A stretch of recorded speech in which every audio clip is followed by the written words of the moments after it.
Hello, स्वागत है आपका। आज के इस वीडियो में हम अप्रैल 2023 का मंथली करंट अफेयर कवर करेंगे और लास्ट में क्वेश्चन भी पूछा है मैंने आप सभी लोगों से, जिसका आंसर आपको कमेंट करके बताना है। तो चलिए शुरू करते हैं फर्स्ट क्वेश्चन से। फर्स्ट क्वेश्चन है, फिल्म फेयर अवार्ड 2023 में किसे सर्वश्रेष्ठ अभिनेत्री के अवार्ड से सम्मानित किया गया? इसका सही जवाब होगा ऑप्शन डी वाला, आलिया भट्ट को सम्मानित किया गया। देखिए, जो भी हम एक्स्ट्रा पॉइंट्स यहाँ पर कवर करेंगे उसे आप ध्यान से सुनिएगा, क्योंकि क्वेश्चंस यहाँ से भी बनते हैं। फिल्म फेयर अवार्ड 2023 की घोषणा कर दी गई है, जिसमें आलिया भट्ट को उनकी फिल्म गंगूबाई काठियावाड़ी के लिए सर्वश्रेष्ठ अभिनेत्री बेस्ट एक्ट्रेस का अवार्ड दिया गया। वहीं राजकुमार राव को फिल्म बधाई 2 के लिए बेस्ट एक्टर के अवार्ड से सम्मानित किया गया है और संजय लीला भंसाली द्वारा डायरेक्ट की गई फिल्म गंगूबाई काठियावाड़ी को बेस्ट फिल्म के अवार्ड से नवाजा गया है। चलिए नेक्स्ट क्वेश्चन है, संकटग्रस्त सूडान से भारतीयों को निकालने के लिए सरकार ने कौन सा अभियान चलाया है? कौन सा अभियान चलाया है? ऑपरेशन कावेरी चलाया है। अभियान से जुड़े हुए भी बहुत सारे सवाल एग्जाम में पूछे जाते हैं, इसे भी आप ध्यान से जरूर कवर करिएगा। देखिए, संकटग्रस्त सूडान से भारतीयों को निकालने के लिए भारत सरकार ने बचाव अभियान ऑपरेशन कावेरी शुरू कर दिया। यह बचाव अभियान 24 अप्रैल 2023 को शुरू किया गया था। इसका नाम भारत की प्रमुख नदियों में से एक कावेरी के नाम पर रखा गया है, यह भी याद रखिएगा। चलिए नेक्स्ट क्वेश्चन है, हाल ही में साइकिलिंग फेडरेशन ऑफ इंडिया का अध्यक्ष किसे चुना गया है? किसे चुना गया है? इसका उत्तर होगा ऑप्शन बी वाला, पंकज सिंह। हाल ही में साइकिलिंग फेडरेशन ऑफ इंडिया का अध्यक्ष पंकज सिंह को चुना गया। देखिए, केंद्रीय रक्षा मंत्री हैं राजनाथ सिंह, इनके पुत्र हैं पंकज सिंह।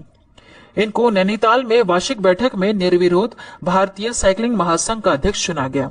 पंकज सिंह नोएडा से भाजपा विधायक भी हैं और साइकिलिंग फेडरेशन ऑफ इंडिया में साइकिलिंग रेसिंग का राष्ट्रीय शासी निकाय है। इसकी स्थापना कब हुई थी? 1946 में हुई थी।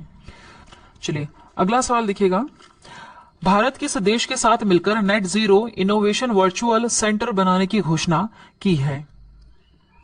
इसका सही उत्तर होगा ऑप्शन डी वाला, यूके। भारत ने यूके देश के साथ मिलकर के net zero innovation virtual centre बनाने की घोषणा की। अगला देखिएगा, भारत और यूके संयुक्त रूप से Bharat UK net zero innovation virtual centre बनाने की घोषणा की है। केंद्रीय मंत्री है डॉक्टर जितेंद्र सिंह। इन्होंने भारत और यूनाइटेड किंगडम के बीच विज्ञान और प्रौद्योगिकी सहयोग को बढ़ावा देने का आह्वान किया है। चलिए अगला सवाल है, भारत की पहली वाटर मेट्रो सेवा का उद्घाटन किस राज्य में किया गया? इसका उत्तर होगा ऑप्शन सी वाला, केरल। केरल में भारत की पहली वाटर मेट्रो सेवा का उद्घाटन किया गया। देखिए, प्रधानमंत्री नरेंद्र मोदी ने कोची केरल में देश की पहली वाटर मेट्रो सेवा का उद्घाटन किया। यह वाटर मेट्रो कोची के 10 द्वीपों को जोड़ेगा। साथ में ही यह 78 किलोमीटर की दूरी तय करेगी। इस मेट्रो में 78 इलेक्ट्रिक बोट्स जोड़ी गई हैं। इसके संचालन के लिए 38 टर्मिनल भी बनाए गए हैं। ये सारे पॉइंट्स पे आप ध्यान दीजिएगा। चलिए अगला सवाल है, हाल ही में किस देश ने रतन टाटा को अपने सर्वोच्च नागरिक सम्मान से सम्मानित किया है? किस देश ने किया है? ऑस्ट्रेलिया देश ने रतन टाटा को सर्वोच्च नागरिक सम्मान से सम्मानित किया। ऑस्ट्रेलिया देश ने। देखिए, ऑस्ट्रेलिया की सरकार ने टाटा सन्स के मानद चेयरमैन रतन टाटा को अपने देश के सर्वोच्च नागरिक सम्मान ऑर्डर ऑफ ऑस्ट्रेलिया AO से सम्मानित किया है। पुरस्कार और सम्मान से जुड़े हुए क्वेश्चंस भी कई बार एग्जाम में आते हैं, तो आप ये सारी चीजें जरूर याद रखिएगा। अगला सवाल है, T20 क्रिकेट में सबसे तेज 7000 रन बनाने वाले भारतीय कौन है? कौन है? इसका उत्तर होगा ऑप्शन डी वाला, KL राहुल है। KL राहुल। देखिए, राहुल ने T20 क्रिकेट में 7000 रन पूरे किए हैं और इन्होंने इतने रन पूरे करने के लिए 197 मैचेस खेले हैं। ठीक है, इतनी पारियां खेली है इन्होंने। चलिए अगला सवाल है, पीएम मोदी ने देश में रेडियो कनेक्टिविटी को बढ़ावा देने के लिए कितने FM ट्रांसमीटरों का उद्घाटन किया? इसका उत्तर होगा ऑप्शन डी वाला, 91। ओके, देखिए यहां पर कुछ एक्स्ट्रा पॉइंट्स कवर करेंगे। प्रधानमंत्री नरेंद्र मोदी ने देश में रेडियो कनेक्टिविटी को बढ़ावा देने के लिए 91 FM ट्रांसमीटरों का उद्घाटन किया। ये ट्रांसमीटर 18 राज्यों और 2 केंद्र शासित प्रदेशों के 84 जिलों में स्थापित किए गए हैं। चलिए अगला सवाल है, अंतरराष्ट्रीय क्रिकेट में 12000 रन बनाने वाले दूसरे सबसे तेज एशियाई बल्लेबाज कौन बने हैं? दूसरे नंबर के पूछे आपसे, तो वो है बाबर आजम। ठीक है, बाबर आजम। देखिए, पाकिस्तानी क्रिकेटर हैं क्रिकेट टीम के कप्तान बाबर आजम अंतर्राष्ट्रीय क्रिकेट में पारियों के हिसाब से 12,000 रन बनाने वाली दूसरे सबसे तेज एशियाई बल्लेबाज बन गए हैं। अंतर्राष्ट्रीय क्रिकेट में सबसे तेज 12,000 रन बनाने का एशियाई रिकॉर्ड भारत के स्टार बल्लेबाज विराट कोहली के नाम है। ठीक है, इनके नाम है, लेकिन दूसरा नंबर आपसे पूछा है तो वो कौन है? बाबर आजम है, जो पाकिस्तानी क्रिकेट टीम के कप्तान है। चलिए अगला सवाल है, किस राज्य ने one panchayat one play ground project की शुरुआत की है? इसका उत्तर है ऑप्शन बी वाला, केरल राज्य ने one panchayat one play ground project की शुरुआत की। देखिए, केरल सरकार ने राज्य में पंचायत स्तर पर खेल को बढ़ावा देने के लिए एक नया project one panchayat one playground शुरू किया है। इसका उद्देश्य पंचायत स्तर पर खेल संस्कृति को पुनर्जीवित करना है। केरल के मुख्यमंत्री हैं, नाम याद रखिएगा, पिनाराई विजयन। इन्होंने कल्लीकड़ में इस प्रोजेक्ट की शुरुआत की है। चलिए अगला सवाल है, दुनिया के सबसे बड़े और शक्तिशाली रॉकेट स्टारशिप की लॉन्चिंग फेल हो गई। इसे किसने लॉन्च किया था? इसे लॉन्च किया था स्पेस एक्स ने लॉन्च किया था, जो कि फेल हो गई थी। देखिए, स्पेस एक्स ने अमेरिका के टेक्सास से दुनिया के सबसे बड़े और शक्तिशाली रॉकेट स्टारशिप को लॉन्च किया। स्टारशिप रॉकेट सिस्टम के इस 120 मीटर ऊंचे रॉकेट की यह पहली फुल टेस्टिंग थी। लॉन्च के कुछ देर बाद ही इसमें विस्फोट हो गया और इसकी लॉन्चिंग फेल हो गई थी। स्पेस एक्स की स्थापना 2002 में किसने की थी? एलन मस्क ने की थी, जो दुनिया के सबसे अमीर लोगों में से एक है। अगला सवाल है, किस राज्य ने प्रधानमंत्री फसल बीमा योजना के सर्वोत्तम कार्यान्वयन के लिए राष्ट्रीय पुरस्कार जीता है? किसने जीता है? तो कर्नाटक सरकार ने जीता है, कर्नाटक सरकार ने। देखिए, प्रधानमंत्री फसल बीमा योजना के सर्वोत्तम कार्यान्वयन के लिए कर्नाटक राज्य को राष्ट्रीय पुरस्कार से सम्मानित किया गया। प्रधानमंत्री फसल बीमा योजना की शुरुआत 2016 में की गई थी, यह भी याद रखेगा। चलिए अगला सवाल है, एचडीएफसी बैंक ने किसे उप प्रबंध निदेशक के तौर पे नियुक्त किया है? किसे किया है? केजाद भरूचा को नियुक्त किया है, केजाद भरूचा को। देखिए, केजाद भरूचा एचडीएफसी बैंक का उप प्रबंध निदेशक नियुक्त किए गए हैं। उप प्रबंध निदेशक इनको नियुक्त किया गया है। केजाद भरूचा एक अनुभवी बैंकर है, जिनके पास 35 से अधिक वर्षों का कार्य अनुभव है। इतना ज्यादा एक्सपीरियंस इनके पास। एचडीएफसी बैंक की स्थापना कब हुई थी? याद रखिएगा, 1994 में की गई थी। स्थापना भी कई बार पूछी गई है एग्जाम में बैंक से रिलेटेड। चलिए नेक्स्ट क्वेश्चन है, किसे राष्ट्रीय सुरक्षा परिषद सचिवालय में सैन्य सलाहकार के तौर पर नियुक्त किया है? किसे नियुक्त किया है? इसका उत्तर है ऑप्शन ए वाला, संदीप सिंह को राष्ट्रीय सुरक्षा परिषद सचिवालय में सैन्य सलाहकार के तौर पर नियुक्त किया है। देखिए, retired air marshal Sandeep Singh को राष्ट्रीय सुरक्षा परिषद सचिवालय में सैन्य सलाहकार के तौर पर नियुक्त किया गया। नेक्स्ट क्वेश्चन है, हाल ही में साथी पोर्टल और मोबाइल ऐप किस मंत्रालय ने लॉन्च किया?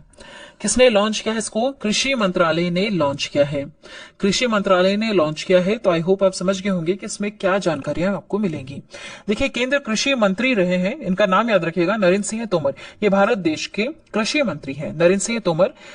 इन्होंने साथी पोर्टल और मोबाइल ऐप लॉन्च किया है। इसके उपयोग से बीज उत्पादन, गुणवत्ता, बीज पहचान और बीज प्रमाणन की चुनौतियों के समाधान के लिए इसका प्रयोग किया जाएगा। ठीक है, इसका उपयोग इस चीज में कर सकते हैं।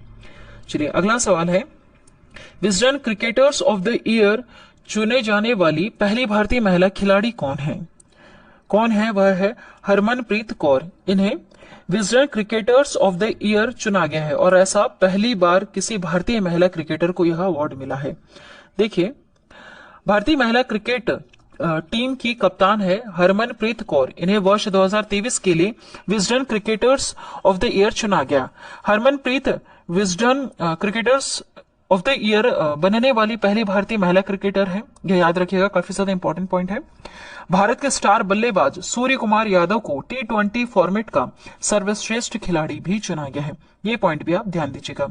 चलिए अगला सवाल है, एप्पल कंपनी ने भारत में अपना पहला स्टोर किस शहर में लॉन्च किया? कहां लॉन्च किया है? मुंबई में। कहां पर? मुंबई में लॉन्च किया। देखिए कंपनी के मुख्य कार्यकारी अधिकारी सीईओ कौन है? अभी टिम कुक है, याद रखिएगा, एप्पल कंपनी के। चलिए नेक्स्ट क्वेश्चन है, अज्ञात शवों की पहचान के लिए डीएनए डेटाबेस तैयार करने वाला पहला राज्य कौन सा है? वह है हिमाचल प्रदेश। वह है हिमाचल प्रदेश। देखिए हिमाचल प्रदेश अज्ञात शवों का डीएनए डेटाबेस तैयार करने वाला पहला राज्य बन गया है। प्रदेश सरकार के एक अधिकारी ने बताया कि यह प्रक्रिया पिछले साल अप्रैल में शुरू कर दी गई थी। अब तक अज्ञात शवों के 150 डीएनए नमूनों के रिकॉर्ड को डेटाबेस में दर्ज किया गया है। पुलिस रिकॉर्ड के अनुसार प्रतिवर्ष राज्य में विभिन्न हिस्सों में 100 से अधिक शव बरामद किए जाते हैं जो डेटा और पहचान योग्य वस्तुओं की कमी के कारण अज्ञात रहते हैं। मतलब इनकी पहचान नहीं हो पाती है तो ये अज्ञात में चले जाते हैं। ठीक है, सरकार की इस पहल से अज्ञात शवों की पहचान करने में मदद मिलेगी। अगला सवाल है, किस ऑटोमोबाइल कंपनी ने online retail sales platform wheels on web launch किया है? ये किसने लॉन्च किया है? टोयोटा ने लॉन्च किया है व्हील्स ऑन वेब। देखिए टोयोटा किर्लोस्कर मोटर ने हाल ही में online retail sales platform wheels on web launch किया। इसे बेंगलोर शहर के ग्राहकों के लिए अभी लॉन्च किया गया है। नेक्स्ट क्वेश्चन है, कौन सा देश भारत का सबसे बड़ा व्यापारिक भागीदार बन गया है? सही जवाब होगा ऑप्शन सी वाला, अमेरिका। कौन सा देश? अमेरिका देश भारत का सबसे बड़ा व्यापारिक भागीदार बन गया है। नेक्स्ट क्वेश्चन है, एशियाई चैंपियंस ट्रॉफी हॉकी टूर्नामेंट का आयोजन किस शहर में किया जाएगा? किस शहर में किया जाएगा? ये चेन्नई में किया जाएगा। एशियाई चैंपियंस ट्रॉफी हॉकी टूर्नामेंट का आयोजन भारत देश के चेन्नई में। देखिए भारत 3 से 12 अगस्त तक पहली बार एशियाई champions hockey trophy hockey tournament की मेजबानी करेगा। इस टूर्नामेंट का आयोजन चेन्नई शहर में किया जाएगा। चलिए नेक्स्ट क्वेश्चन है, हाल ही में किस देश ने अपने आखिरी 3 परमाणु रिएक्टरों को बंद कर दिया? किसने बंद कर दिया? जर्मनी ने। किस देश ने? जर्मनी देश ने अपने आखिरी 3 परमाणु रिएक्टरों को बंद कर दिया। देखिए नेक्स्ट क्वेश्चन है, भारत की अध्यक्षता में G20 वर्किंग ग्रुप्स की 100वीं बैठक का आयोजन कहाँ किया गया? कहां पर किया गया? ये कहां पर किया गया है? इसका सही जवाब होगा ऑप्शन बी वाला, वाराणसी। याद रखिएगा, भारत की अध्यक्षता में G20 वर्किंग ग्रुप की 100वीं बैठक का आयोजन कहाँ किया गया? वाराणसी में। देखिए इस 3 दिवसीय बैठक का आयोजन कृषि अनुसंधान और शिक्षा विभाग, साथ में कृषि और किसान कल्याण मंत्रालय द्वारा किया जा रहा है। नेक्स्ट क्वेश्चन है, विदेश मंत्री डॉक्टर एस जयशंकर ने किस देश में भारत द्वारा बनाए गए ब्रिज का उद्घाटन किया? इसका उद्घाटन किया गया है मोजाम्बिक देश ने। उत्तर होगा ऑप्शन सी वाला। विदेश मंत्री हैं, याद रखिएगा, डॉक्टर एस जयशंकर। इन्होंने मोजाम्बिक में भारत द्वारा बनाए गए बुजी ब्रिज का उद्घाटन किया। अगला सवाल है, उत्तर पूर्वी भारत की पहले एम्स का उद्घाटन किस शहर में किया गया है? गुवाहाटी शहर में किया गया। गुवाहाटी शहर में किया गया। देखिए प्रधानमंत्री नरेंद्र मोदी ने असम के चांगसारी में आयोजित एक समारोह में गुवाहाटी एम्स राष्ट्र को समर्पित किया है। अगला सवाल है, भारत में सबसे ऊंची अंबेडकर प्रतिमा का अनावरण किस राज्य में किया गया? इसका अनावरण कहाँ किया गया है? तेलंगाना राज्य में किया गया है। और ये देश की सबसे ऊंची अंबेडकर जी की प्रतिमा है। देखिए डॉक्टर भीमराव अंबेडकर के जन्म दिवस पर तेलंगाना के मुख्यमंत्री के चंद्रशेखर राव ने उनकी 125 फुट ऊंची प्रतिमा का लोकार्पण किया, जिसे भारत में अंबेडकर की सबसे ऊंची प्रतिमा मानी जा रही है। इस प्रतिमा को उत्तर प्रदेश के नोएडा में प्रसिद्ध मूर्तिकार राम वंजी सुतार और उनके बेटे अनिल राम सुतार द्वारा डिजाइन किया गया है। नेक्स्ट क्वेश्चन है, भारत, जापान और फ्रांस ने किस देश की आर्थिक मदद के लिए एक साझा मंच लॉन्च किया है? उत्तर होगा ऑप्शन डी वाला, श्रीलंका। श्रीलंका की मदद के लिए। देखिए श्रीलंका की आर्थिक मदद के लिए भारत, जापान और फ्रांस आगे आए हैं। तीनों देशों ने मिलकर के संकटग्रस्त श्रीलंका के लिए एक ऋण पुनर्गठन कार्यक्रम शुरू किया है। वित्त मंत्री हैं देश की, कौन है? निर्मला सीतारमण। इनके साथ 3 देशों के प्रतिनिधि ने वॉशिंगटन में विश्व बैंक और अंतर्राष्ट्रीय मुद्रा कोष की वार्षिक बैठक के दौरान इसकी घोषणा की है। इसका उद्देश्य श्रीलंका को आर्थिक संकट से बाहर निकालना है। ठीक है, चलिए नेक्स्ट क्वेश्चन है, एशियाई कुश्ती चैंपियनशिप 2023 में भारत का पहला स्वर्ण पदक किस खिलाड़ी ने जीता? किस खिलाड़ी ने जीता है? अमन शहरावत ने जीता है, याद रखिएगा। देखिए अमन शहरावत ने कजाकिस्तान के अस्ताना में एशियाई कुश्ती चैंपियनशिप 2023 में भारत का पहला स्वर्ण पदक जीता। शहरावत ने पुरुषों के 57 किलोग्राम फ्री स्टाइल वर्ग में यह मेडल जीता है। इस कैटेगरी में खेलते हैं 57 किलोग्राम के। उन्होंने किर्गिस्तान के अल्माज समनबेकोव को 9-4 से हरा करके स्वर्ण पदक जीता। पिछले साल सहरावत स्पेन में अंडर 23 विश्व चैंपियनशिप में स्वर्ण जीतने वाले पहले भारतीय रेसलर बने थे। ये पॉइंट भी आपको याद रखना है। चलिए नेक्स्ट क्वेश्चन है, बहरीन ने हाल ही में किस देश के साथ अपने राजनीतिक संबंध फिर से शुरू किए हैं? किसके साथ? कतर देश के साथ फिर से शुरू किए हैं। देखिए, अरब देशों का बहिष्कार हटाए जाने के 2 साल बाद कतर और बहरीन ने अपने राजनयिक संबंधों को फिर से शुरू करने की घोषणा की है। सऊदी अरब की राजधानी में आयोजित इस एक बैठक के दौरान दोनों देशों के राजनयिक संबंधों की शुरुआत हुई है। बहरीन पश्चिमी एशिया में स्थित एक द्वीप देश है, यह भी याद रखिएगा। नेक्स्ट क्वेश्चन है, राष्ट्रपति द्रौपदी मुर्मू ने ब्रोक्सा ऐप को लॉन्च किया। यह किससे संबंधित है? यह संबंधित है महिला सुरक्षा से। देखिए क्या खासियत है इस ऐप की। राष्ट्रपति द्रौपदी मुर्मू ने असम में गुवाहाटी हाईकोर्ट में आयोजित एक कार्यक्रम के दौरान महिला सुरक्षा के लिए बोरक्सा ऐप को लॉन्च किया। संकट की स्थिति में महिलाएं इस ऐप का यूज कर सकती हैं। जियो लोकेशन के साथ इमरजेंसी कॉन्टेक्ट नंबरों पर SOS मैसेज भेज सकेंगे और साथ ही फोन को अगर शेक भी कर देते हैं तो यहाँ पर कॉल लग जाएगा ऐसी स्थिति में। चलिए नेक्स्ट क्वेश्चन है, किस भारतीय अमेरिकी गणितज्ञ को सांख्यिकी में 2023 का अंतर्राष्ट्रीय पुरस्कार प्रदान किया गया? इसका सही जवाब होगा ऑप्शन बी वाला, C राधाकृष्णन राव को सम्मानित किया गया है। देखिए, प्रसिद्ध भारतीय अमेरिकी गणितज्ञ और सांख्यिकी राधाकृष्णन राव को सांख्यिकी में 2023 का अंतर्राष्ट्रीय पुरस्कार प्रदान किया गया है। इस अवार्ड को गणित के क्षेत्र में नोबेल पुरस्कार माना जाता है, गणित के क्षेत्र में। नेक्स्ट क्वेश्चन है, किस राज्य ने हाल ही में महात्मा ज्योतिबा फुले की जयंती को सार्वजनिक अवकाश के रूप में घोषित कर दिया? वह राज्य है राजस्थान राज्य। कौन है यह व्यक्ति? देखिए इनके बारे में जानते हैं। राजस्थान के मुख्यमंत्री अशोक गहलोत ने हाल ही में समाज सुधारक महात्मा ज्योतिबा फुले की जयंती को सार्वजनिक अवकाश के रूप में घोषित कर दिया। महात्मा ज्योतिबा फुले की जयंती प्रति वर्ष 11 अप्रैल को मनाई जाती है। ज्योतिबा गोविंदराव फुले एक भारतीय सामाजिक कार्यकर्ता रहे हैं जिनका जन्म हुआ था 11 अप्रैल 1827 को और इनकी मृत्यु हो गई थी 28 नवंबर 1890 को। ये कौन है? ये भारतीय सामाजिक कार्यकर्ता हैं। ठीक है, चलिए अगला सवाल देखिएगा। हाल ही में जारी टाइगर सेंसस के अनुसार भारत में वर्ष 2022 तक बाघों की आबादी बढ़कर कितनी हो गई? 2022 तक आपसे पूछा है तो वह है 3167। अभी और बढ़ गई है। अभी अगर आपसे यह पूछा जाए कि भारत में वर्ष 2022 के अनुसार, ठीक है, तब तक बाघों की संख्या कितनी है तो 3167 है। देखिए, भारत में वर्ष 2022 तक बाघों की जो आबादी है ये 3167 हो गई है, जो पिछली बार जारी किए गए आंकड़ों के अनुसार 200 अधिक है। ठीक है, प्रधानमंत्री नरेंद्र मोदी ने बाघ गणना में 5वें चक्र के आंकड़े जारी करते हुए ये डेटा पेश किया है, ये पेश किया है। चलिए नेक्स्ट क्वेश्चन है, विश्व होम्योपैथी दिवस प्रतिवर्ष कब मनाया जाता है? ये 10 अप्रैल को मनाया जाता है। कब? 10 अप्रैल को विश्व होम्योपैथी दिवस मनाया जाता है। देखिए, दुनिया भर में 10 अप्रैल को विश्व होम्योपैथी दिवस मनाया जाता है। यह दिवस डॉक्टर सैमुअल हैनीमैन की जयंती का प्रतीक है, जिन्हें होम्योपैथी का संस्थापक माना जाता है। इस वर्ष की थीम क्या है? एक स्वास्थ्य एक परिवार। ठीक है, इस वर्ष जो थीम रखी गई है ना होम्योपैथी दिवस की, वह है एक स्वास्थ्य एक परिवार। चलिए नेक्स्ट क्वेश्चन है, किस खिलाड़ी ने T20 क्रिकेट में सर्वाधिक हैट्रिक लाने का रिकॉर्ड बना लिया है? वह है राशिद खान। राशिद खान, देखिए गुजरात टाइटंस के राशिद खान ने T20 क्रिकेट में सर्वाधिक हैट्रिक लाने का रिकॉर्ड तोड़ दिया है। नेक्स्ट क्वेश्चन है, किस क्रिकेट ने विश्व शतरंज आर्मगेडन एशिया और ओशिनिया इवेंट का टाइटल जीता है? किसने जीता है? यह जीता है डी गुकेश ने। डी गुकेश कौन है? ये शतरंज खिलाड़ी है, भारत देश के ग्रैंड मास्टर है। नेक्स्ट क्वेश्चन है, फोर्ब्स द्वारा जारी अरबपतियों की सालाना लिस्ट में पहले स्थान पर कौन है?